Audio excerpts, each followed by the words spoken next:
I'm happy to see some calmer minds and cooler heads come out and actually openly discuss the legacy of British colonialism in not the cheery way that the British media is presenting. Played a clip of her speaking in Cape Town in 1947 in South Africa. That's the year apartheid took effect in South Africa.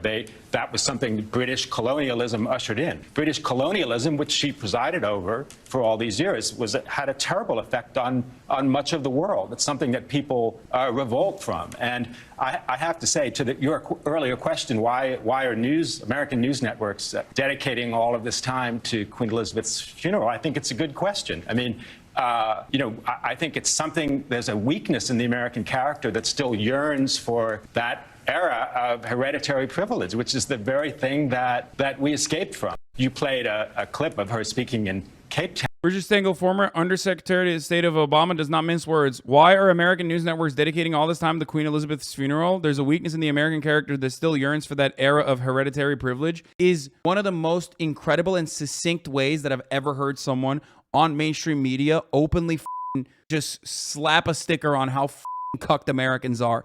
And we are cucked. We are a cucked nation. We are a massively cucked nation. And by the way, we do have hereditary privilege in this country. It's capitalism. And it's the same. It's the Americans yearning for royalty and trying to run defense for the royalty, even though they are not royal subjects, is no different than ex-Mormons getting caught up in multi-level marketing schemes. Because when you are in an insulated community like that, they break your brain from the jump, okay? They program you to be open-minded to all kinds of bad information.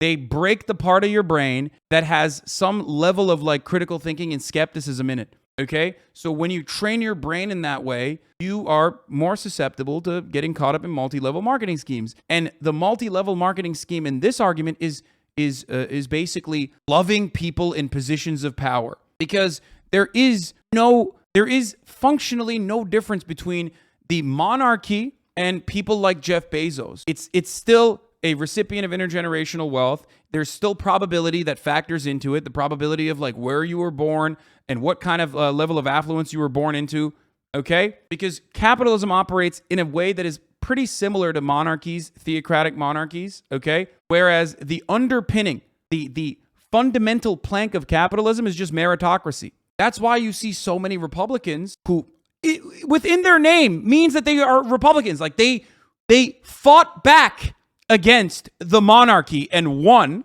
and they're Republicans, and so many Republicans and liberals on the Democratic Party side rushing to defend the Queen's legacy. And that is because they see it in an identical capacity to doing PR and propaganda for other powerful capitalist figures. That's why you saw someone like Jeff Bezos freak the out when a college professor yesterday pop off saying the Queen was a genocidal, bloodthirsty freak because he's worried that his legacy will also be tarnished in his untimely demise. That's also the same reason why. That's also the same reason why we have this unspoken pact amongst the elite where the American government will rarely ever prosecute prior administration. Obama ran against the Bush campaign.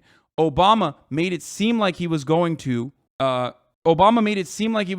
go out and prosecute the crimes of the Bush administration, and he didn't do it. Why?